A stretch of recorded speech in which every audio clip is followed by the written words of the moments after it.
বিকেল পেরিয়ে সময়টা গড়িয়ে গেছে সন্ধ্যায়। গ্রাম্য বাজারে আর দিনের সেই কোলাহল নেই। অল্প কিছু দোকান এখনো খোলা। কোথাও ভাঙ্গা হারিকেনের আলো, কোথাও আধো আলো আধারির মাঝে মাছের কাঁটায় চকচকে ছায়া। বাজারের এক কোণে বসে বিমল আর হরিশ, দুই পুরনো মাছ বিক্রেতা। সারাদিন পরেও মাছ শেষ হয়নি। ক্লান্ত চোখে তারা তাকিয়ে আছে চারপাশে, যেন রাতের বাতাসে লুকিয়ে আছে কিছু অজানা শঙ্কা। বাজার ছাড়িয়ে গ্রামের দিকে যে পথটা যায় সে রাস্তা অতি সুন্দর। দুধারে গাছ, পুকুর, বাতাসে এক অদ্ভুত ঠান্ডা ভাব, আর মাঝে মাঝে পাতার খসখস শব্দ। রাস্তাটা যেন নীরবতার মাঝে লুকিয়ে কোনো গোপন কথা বলছে। পথের শেষ মাথায় একটা পুরনো চায়ের দোকান, রামুর দোকান। রোজ সন্ধ্যার পর এখানে হাসি ঠাট্টা আড্ডায় মুখর হয়ে থাকে চারপাশ। তেমনি আজ রঘু, জয় আর বিভাস তিনজনেই বসে আছে। কাপে কাপে চায়ের চুমুক আর আড্ডায় জমে ক্ষীর। রামু চাওয়ালা দোকানে দাঁড়িয়ে তাদের সাথে আড্ডায় তাল মিলাচ্ছে। কাকা, তুমি যা চা বানাও না, একদম মন জড়িয়ে খাওয়া যায়। কি বলি যে রঘু, আমি তো শুধু চাই বানাই, এমন কিছু স্পেশাল মিশাই না। হ্যাঁ না গো কাকা, তোমার হাতে জাদু আছে, তাই অন্যদের থেকে আলাদা মনে হয় তোমার চা। এই যে কাকা, তোমার হাতে চা আর এই সন্ধ্যায় সবাই একসাথে বসে আড্ডা, এটা না হলে যেন ঘুমই হয় না। তা কি ব্যাপার, আজ আড্ডা দিতে যে সঞ্জয় এলো না? গ্রামের নিস্তব্ধতা রাস্তা ধরে ধীরে ধীরে হেঁটে আসে সঞ্জয়, আর থেমে দাঁড়ায় রামু কাকার চায়ের দোকানের সামনে, যেখানে আগে থেকেই বেঞ্চে বসে আছে রঘু, বিভাস আর জয়। তিনজনকেই চুপচাপ দেখে কৌতূহল। আরে বিভাস, ওই দেখ সঞ্জয় চলে এসেছে। এখানে তুই আছিস? আড্ডা সেই কখন থেকে শুরু হয়ে গেছে। আর বলিস না রে, বাবার শরীর খুব একটা ভালো নয়, বাসায় বাজার নেই, আমাকে বাজারে যেতে হবে রে। তোরা কেউ যাবি? আচ্ছা চল, আমারও বাজারে যাওয়া লাগতো, একটা বড় দেখে মাছ কেনা নেব। চল তবে। নে বিভাস, জয়, তোরা আড্ডা দে, আমরা আসছি। রঘু আর সঞ্জয় গ্রামের ফাঁকা পথ ধরে হাঁটতে হাঁটতে বাজারে পৌঁছে যায়। সেখানে পাশাপাশি বসে আছে মাছ বিক্রেতা বিমল আর হরিশ। তাদের সামনে সাজানো নানা রকম টাটকা মাছ। এই কি রঘু বাবু, এই টাটকা মাছ আছে আমার কাছে। বিমল মাছওয়ালা রঘুকে ডাকে, কিন্তু রঘু কোনো উত্তর না দিয়ে নিশ্চুপভাবে পাশের হরিশ কাকার মাছের দোকানে এগিয়ে চলে, যেন কিছু একটা তার মধ্যে গোপনে ঘুরছে। কিরে, বিমল কাকা ডাকলো, তুই কোনো উত্তর দিলি না? আরে ওই বেটা বলে টাটকা মাছ, কিন্তু একদম নয়, যত সব পচা মাছ বিক্রি করে। কি ব্যাপার, তোরা আজ এই সময় মাছ নেবি? হ্যাঁ গো কাকা, দাও দেখি একটা মাছ দাও। হরিশ চুপচাপ তার কাছ থেকে মাছ নেয়, আর পাশের দোকানে থাকা বিমল তাকিয়ে দেখে, চোখে হিংসার জ্বলন্ত আলো। মনে মনে ভাবতে লাগে, শালার কি কপাল, আজও হরিশের সব মাছ বিক্রি হয়ে গেল, আর আমার মাছ কেউ নিতেই চায় না।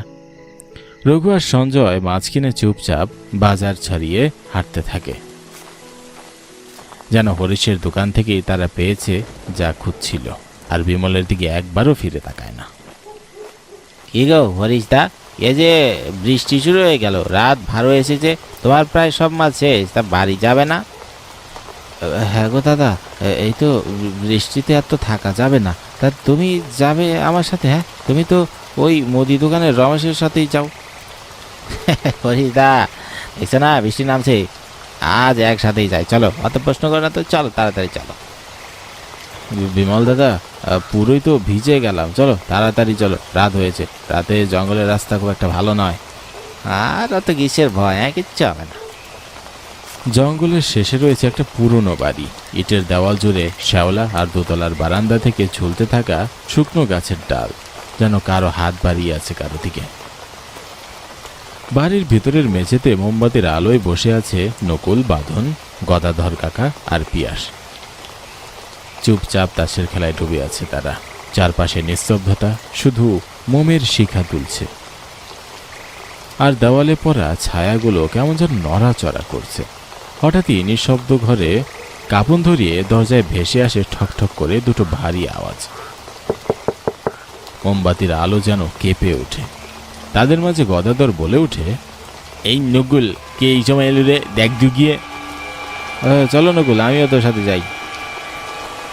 নকুল আর বাঁধন ধীরে ধীরে দরজার কাছে এগিয়ে যায়। ভিজা গায়ে একটা লোককে দাঁড়িয়ে থাকতে দেখে চোখে মুখে আতঙ্ক, জামা ভেজা, জল টপকে টপকে পড়ছে। তারা কিছুক্ষণ তাকিয়ে থাকে লোকটির দিকে, তারপর বলে ওঠে, কে তুমি? তোমাকে তো চিনতে পারলাম না। আগে আমি একটা বড় বিপদে পড়েছি। আমি আর আমার বন্ধু পাশের জঙ্গল দিয়ে ফিরছিলাম। আমার বন্ধুকে একটি সাপ কামড়ে দেয়, আর ওইখানে শেষ নিঃশ্বাস ত্যাগ করে। আমি সাহায্যের জন্য খুঁজতে খুঁজতে এখানে আসি। দয়া করে আমাকে সাহায্য করুন। কি বলছো কি? তোমার বন্ধু এবার মারা গেল, শুনে খুব কষ্ট লাগছে। আচ্ছা, আমরা তোমাকে সাহায্য করবো। আরে কাকা, কি বলছো? অচেনা একটা লোক এখানে এসে কি বলছে না বলছে, তুমি ওকে সাহায্য করতে চাইছো? আরে দেখছিস না লোকটা কিভাবে ঘাবড়াচ্ছে, ও মনে হয় সত্যি বলছে। চল সাহায্য করি। অনেক ধন্যবাদ আমার কথা বিশ্বাস করার জন্য। আচ্ছা চলো, কোথায় তোমার বন্ধু লাশ পড়ে আছে দেখি। লোকটির কথায় বিশ্বাস করে গদাধর কাকা, বাঁধন, নকুল আর পিয়াস একটু দ্বিধা থাকলেও সবার সঙ্গে গ্রামের রাস্তা দিয়ে হাঁটতে লাগলো। তারা সব কিছু পাড়ি দিয়ে এগিয়ে গেল জঙ্গলের দিকে। নির্জন জঙ্গলের মুখে এসে দাঁড়ায় পিয়াস আর সকলেই, আর অচেনা লোকটাও। চারিদিকে ঘন অন্ধকার, মাঝে মাঝে ঝিঝি পোকার ডাক। হঠাৎ তাদের চোখে পড়ে জঙ্গলের ভেতর থেকে ভেজা মাটিতে দাঁড়িয়ে আছে এক মাছওয়ালা, বিমল। হাতে কোদাল, সে ধীরে ধীরে মাটি খুঁড়ছে, আর তার পাশে পড়ে আছে হরিশ, মাছওয়ালার দেহ। গায়ের কাপড়ে কাদার রক্ত মাখা। এ দৃশ্য দেখে সকলেই চমকে ওঠে। এই কি তুমি কি এইসব কি করছো? এ তো আমাদের গ্রামে বিমল, পাচ্ছে হরিশের লাশ। এ কি হচ্ছে এখানে? আপনারা আগে বিমলের কাছে চলুন, ওখানে গিয়ে সব পরিষ্কার বুঝতে পারবেন। হঠাৎই সেই অচেনা লোক তাদেরকে থামতে বলে। আগে ওখানে চলুন, সব প্রশ্নের উত্তর পেয়ে যাবেন। তার ঠান্ডা গলা, কিন্তু তাতে একরকম চাপা ভয় লুকানো। বাকিরা একে অপরের মুখের দিকে তাকায়। কেউ কিছু না বলে ধীরে ধীরেই তাকে অনুসরণ করে। বৃষ্টিতে ভিজে গাছের ছায়া ভেদ করে তারা সামনের দিকে এগিয়ে যায়, যেখানে দাঁড়িয়ে আছে বিমল মাছওয়ালা। এ কি বিমল, তুই এখানে কি করছিস? আর হরিশের লাশ এখানে? কে মারল হরিশকে? সারা শরীরে রক্ত মেখে আছে, আমার মাথায় কিচ্ছু কাজ করছে না। তোমরা এখানে? আমি তো কিছু করিনি। বিমলের কথা রেশ মিলিয়ে যায় নিস্তব্ধতায়। আর ঠিক তখনই হাওয়ার গতি বেড়ে যায়, চারপাশে অদ্ভুত শো শো শব্দ, আর সবাই চমকে তাকায়। কারণ সেই অচেনা লোকটা, যাকে এতক্ষণ অবধি তারা নিজেদের পাশে দেখছিল, তার মুখ আর শরীর কিরকম ভাবে বদলে যায়। চোখ দুটো লাল হয়ে ওঠে, লোকটার গলা বদলে গিয়ে ভেসে আসে ভয়ঙ্কর স্বর। চারপাশে বাতাস ঘুরতে থাকে আরো জোরে। হরিশের আত্মা ফিরে এসেছে। তোমরা জানতে চেয়েছো না এ বিমল কি করেছে? শোনো তাহলে তোমরা।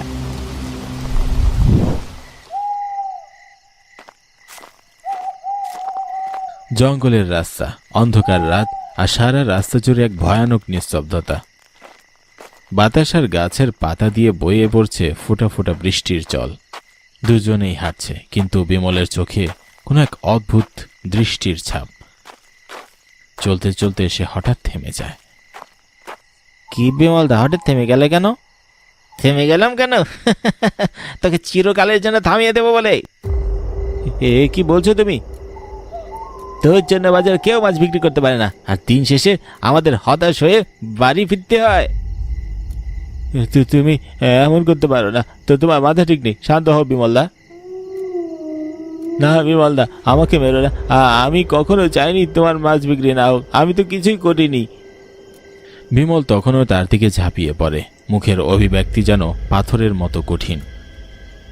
হরিশ তাকে থামানোর জন্য আবারও পাঁজরে হাত দিয়ে কাপা কাপা গলায় বলে, দাদা তুমি আমাকে মেরো না, আমি তো তোমার কোনো ক্ষতি করিনি।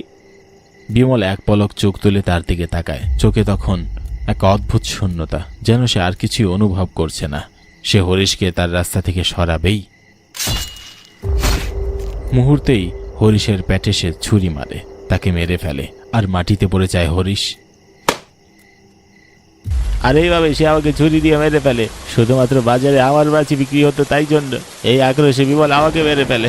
আমি কিভাবে মরে গেছি সেটা কেউ জানতো না, আর আমার লাশ এই জঙ্গলে নিথরভাবে পড়ে থাকতো। আমি চাই তোমরা গ্রামের সবাইকে এই সত্যিটা জানাও আর আমার শেষ সংস্কার করো। সবাই হতভম্ব হয়ে দাঁড়িয়ে আছে। এ যেন এক ভয়ানক দুঃস্বপ্ন। তারা ঘাবড়ে গিয়ে মাটির দিকে তাকিয়ে থাকে, চোখে আতঙ্ক আর ধ্বংসের ছায়া। এমন এক অবস্থায় কেউ কিচ্ছু বলতে পারে না, শুধু নিস্তব্ধতার আওয়াজ শুনতে পাওয়া যায় চারপাশে। আমাকে মাফ করে দাও হরিদা, আমি আক্রোশে এইসব করেছি, আবার ভুল হয়ে গেছে। মাফ করে দেবো? হ্যাঁ, তোকে মেরে তারপর আমি শান্ত হব। কথা তোর দাদা, তুমি আমাকে বাঁচাও, বাঁচাও। তুমি তোমার কর্মের ফল পাবেই, আর তোমার কর্মের ফল ভগবান হরিশের হাতেই লিখে রেখেছে। চারপাশে হঠাৎ নিস্তব্ধতা নেমে আসে, বাতাস থেমে যায়, যেন প্রকৃতিও থমকে গেছে আসন্ন কোনো বিভীষিকার সামনে। আর ঠিক সেই মুহূর্তে হরিশের আত্মার চোখে আগুন আর মুখে প্রতিশোধের বিভীষিকা নিয়ে ধীরে ধীরে সামনে এগিয়ে আসে। বিমল পেছাতে যায়, কিন্তু তার পা যেন জমে গেছে, মুখ দিয়ে শুধু অস্পষ্ট আর্তনাদ। বেরো না, বেরো না। তোরা আমার সত্যিটাকে সবাই জানিয়ে দিও, আর আমার সংস্কারটাও করে দিও। এখন আবার যাবার পালা। গদাধর কাকা, পিয়াস, বাঁধন, নকুল দাঁড়িয়ে আছে স্তব্ধ হয়ে। কেউ কোনো শব্দ করছে না, কারো কোনো প্রশ্ন নেই, তারা হতবাক। হঠাৎ করে চারপাশে হালকা ধোঁয়া ভেসে আসে, বাতাস ভারী হয়ে আসে। সেই ধোঁয়ার মাঝেই নিঃশব্দে অদৃশ্য হয়ে যায় হরিশের আত্মা।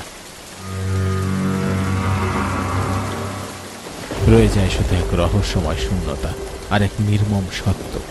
প্রতিশোধ শেষ, কিন্তু ভয় ঠিকই থেকে যায় বাতাসের মধ্যে।